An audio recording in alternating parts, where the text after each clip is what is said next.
being different at that time was not something that was as widely accepted, I think, as it is today. With so many children in my life and just wanting them to feel empowered and maybe not go through the same journey that all of us have had to come to self-acceptance, I was kind of like, okay, I will just figure out the offer. Maybe I'll crash, maybe I don't know. Priorities just shift, and as one, takes a little bit more priority, another one kind of dips down, and we pick it back up when we can. Namaste. Welcome back to the Inspired Series, a podcast hosted by BAPS Better Living. My name is Dwani. Today's guest is Dr. Hemali Patel, a neurologist, educator, mother, and children's book author whose story is as inspiring as it is relatable. Hi, Hemali Ben. How are you doing? Thank you Hi, so much for joining us today. thank you for having me. So, Himali, tell us a little bit about your journey here. What is your current role at the university? How did you get there? I'm just curious to hear about your medical school journey. Yeah, so I'm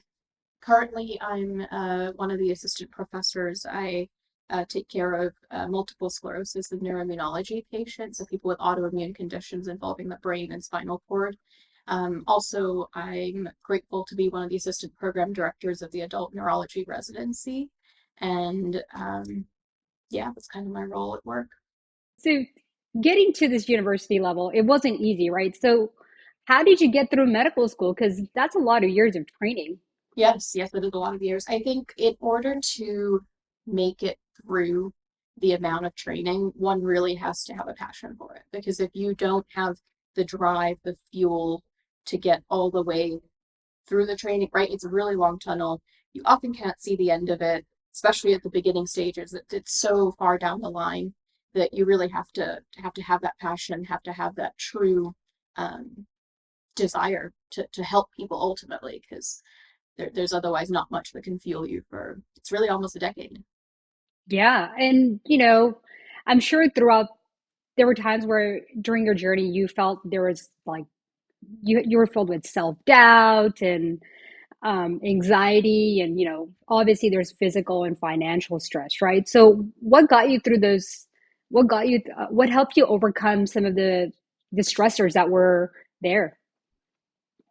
Honestly, I think a big part of it was the people, like the support system, right? So when we moved from England in 2007, we moved to Miami.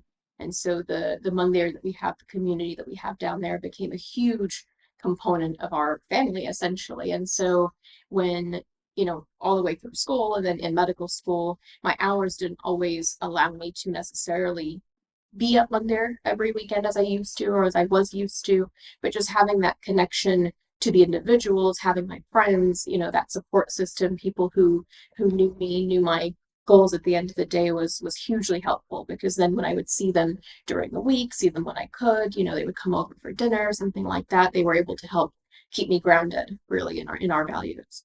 Yeah. And I think that's really important, right? Because you're just as strong as your support system. And to me, it sounds like, when your foundation is weak, like you don't have a good support or foundation system, like you yourself are gonna kind of fall, Right. right? So it's kind of like, I think of it like building a house, right? If you don't have a strong foundation, like the whole house will crumble no matter what. So I'm glad you got to connect with them on there and the people there to keep you spiritually grounded. Let's take a little bit of a backtrack here, because I know you mentioned passion, and you're obviously a very successful, children's book author. So how did your love for writing develop, and what drew you to children's book in particular? Yeah, I think it was initially it was a passion for reading, a passion for literature more than it was a passion for writing. Um, so I grew up in England in an area that was not as there were Indian people around, right, like all over England, but where I was, there really weren't a lot of Indian children, and so I was the only Indian child in school. Um, Being different at that time was not something that was as widely accepted, I think, as it is today, thankfully. And so there ended up being a fair amount of bullying, right? I looked different, I ate different food, and all of that led to a lot of clashing with people who were young and probably didn't know any better at that point. And so my escape kind of became reading. I remember in the summers and just in general, my parents would, especially summer breaks, my parents would take my brother and I to the library. We would check out the maximum amount of books we were allowed. We would go home, we would kind of fly through reading all of them and wait until our busy parents had time to take us back. And so really it started as that kind of escape to this very fictional alternate reality almost, I suppose. And so Yeah. It kind of became your oasis, right? A place where you can escape to physically as well as mentally and yeah, emotionally. yeah, exactly. And it was magical, right? It really, really was. But it there was a component of it that was unrelatable, right? I was very much immersed into these stories, and it was entertainment. It was something that kept my mind stimulated, but at the same time, I couldn't fully relate, right? The children in these books, their the way they lived their lifestyles, their communications with their parents, their meal times didn't look like anything I comprehended. And so there was still a little bit of disconnect where I was didn't quite belong there either. And so I think over time that led to, and I wrote stories and such from there, I suppose. But over time it became this apparent gap. There's this component of like how we are at Mandir and who we need to be when we're within our family dynamic or family like inner network. And then when you go to school, when you go to work, and there's a lot of non-Indian people around, people often become an entire like not entirely different, but have different qualities, and that kind of is heartbreaking if you think about it, because then that means that you don't feel that one part of yourself can fit into another, and the other can't fit into this, and so you're really not able or allowing yourself to become a single unified person.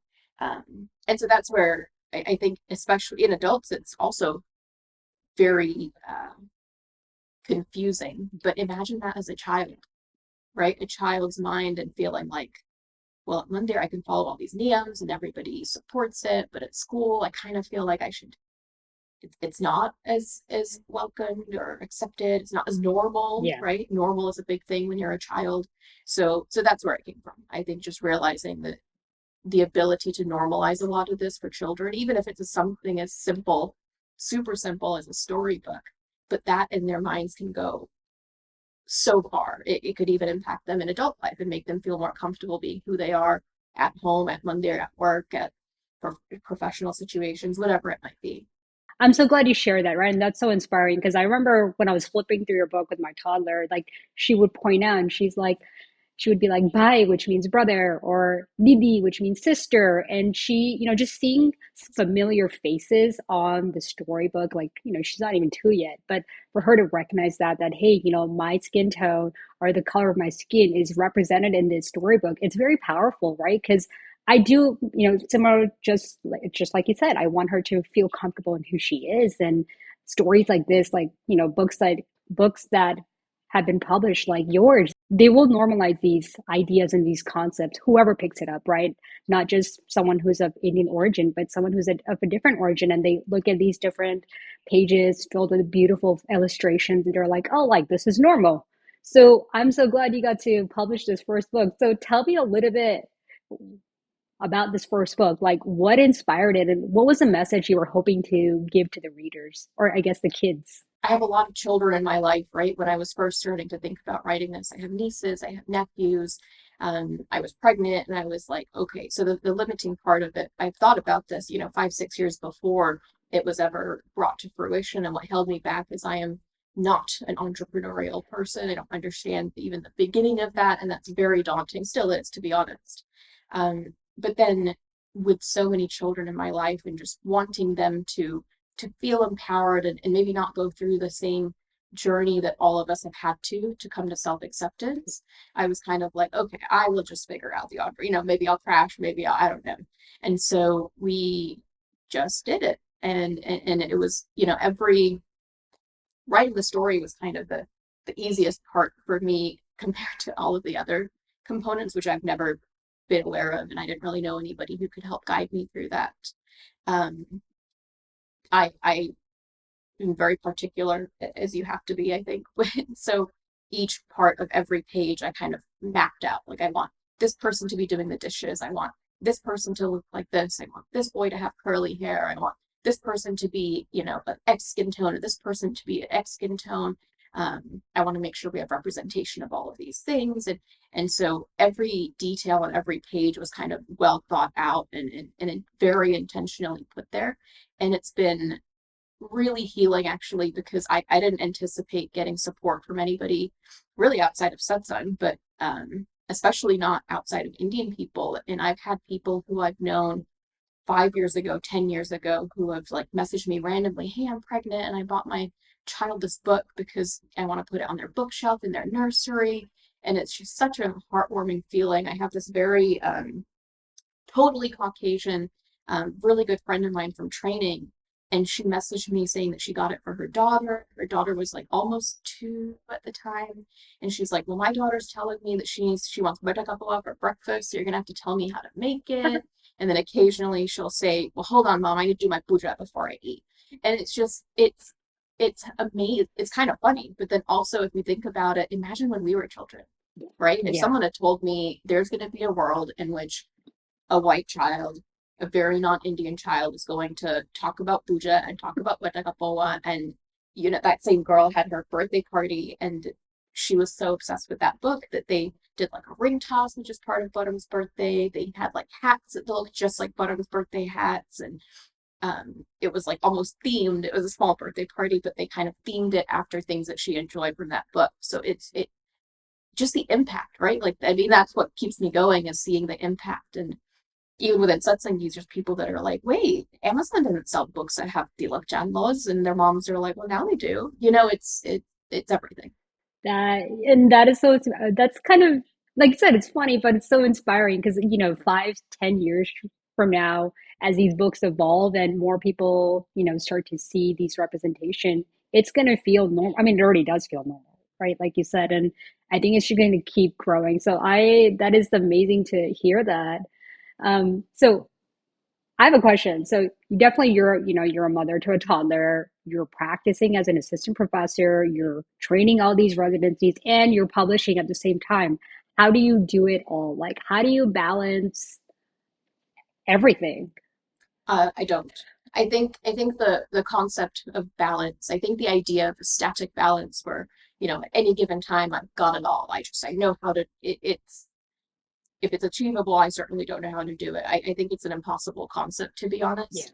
Um, the way that I've given myself grace, at least, is trying to think of things more as like one of those really elaborate, like multi-pulley systems where, things have different weights and lengths, and as you pull one, everything else kind of shifts. And so based on the day of the week, based on the stage of your life, the stage of your career, based on the time of year, I think the priorities just shift. And as one, takes a little bit more priority, another one kind of dips down, and we pick it back up when we can. And I certainly have not found that ultimate balance, but that's given me a little bit of forgiveness, self-forgiveness as I figure it out.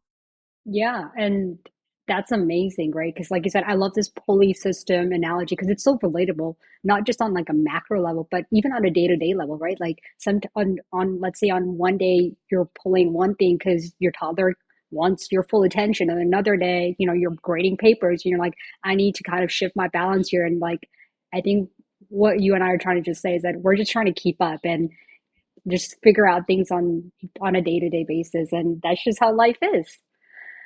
Do you feel like, as you balance your life, as you're kind of doing this pulley system, like, has spirituality ever played a role in this, or how do you feel grounded during these moments where life is just pulling at you? I think the biggest test for so many people was during the pandemic, right? Everyone's lives turned around immediately, no matter everyone's life turned out around a little differently from one another, but everybody's lives just totally changed. And Yes. so for us, I was early in my residency training, and it was not anything that anyone could have anticipated, right? Least of all in the world of medicine, we didn't foresee or plan for or know how to navigate anything like that. And so to go into residency training, you're already seeing tough things, right? But then to suddenly have that overwhelming amount of like death, honestly, is a lot, right? We don't come in prepared for that. And these are people of these are children, these are people of all ages, these are people my age, these are, and it just having these tough conversations, which we've had, but every single conversation you have is um, can be shattering. And so in the bulk of it, I ended up like I would just listen to Pudgeons on the way home as a way to kind of reset because when I came home, my husband was at home, he's not in medicine. And so, how do you we talked about how do you live in both situations, right? And so that was kind of my way to reset, kind of my way to ground myself and remind myself that I I'm not making, it's not within my control. And that was something that gave me a lot of relief during that time. And listening to discourses and things like that helped certainly too. That's amazing, right? Because that kind of grounding and spirituality, it actually shows in your books, right? Like when you first wrote your book about Bottom's birthday, like you can feel that the writer or the illustrator or whoever wrote this book, the intention was to weave a little bit of spirituality in it and make it just feel so normal. So I have one last question before we start the lightning round. So can you give us a little sneak peek about what your second book is going to be about? Cool. So the second book, going, continuing the path of like just inclusivity and normalizing a lot of things that people don't really speak about. Um, I I think fertility is one of the things that we don't talk about a lot in this day and age, and people can become parents in multiple different ways. And so one of the girls that we actually know from the first book is going to kind of introduce her adopted brother, and it's just going to be like a very, for children, it'll be a very subtle exposure to like, hey, my brother was adopted, and like we brought him home, and now like everyone can meet him, but um, also for adults, right? Because adults are the ones that are ultimately reading a lot of these books with or to their children, just allowing everybody to kind of normalize things that happen. We're gonna, I mean, we're going to bring in the concept of like fasting and things like that. And the children are going to be initially a little bit like, oh, we have to fast because that can happen when you're a child. Yeah. And then there's kind of like a loop, not a loop around, but they fast that day, and then the next day, whatever they felt like they had missed out on, they kind of got. And so just ways to make it feel like, hey, you can still do the ekadashis and do the fasting and do all these niyams that we do and still have fun with your friends who may or may not do the same niyams as you. That sounds so much fun, and I cannot wait to see that hit the shelf real soon. So I am very excited for you, and thank you for sharing that with us and giving us a little bit of a sneak peek. I'm going to do a little quick lightning round. Are you ready? Okay, yeah, ready. So, what's one piece of advice you give to your mentees? I think it's just to be yourself. It's exhausting to be anybody else. It's also obvious to you and other people when you're somebody else. And so it's just easiest to be authentic.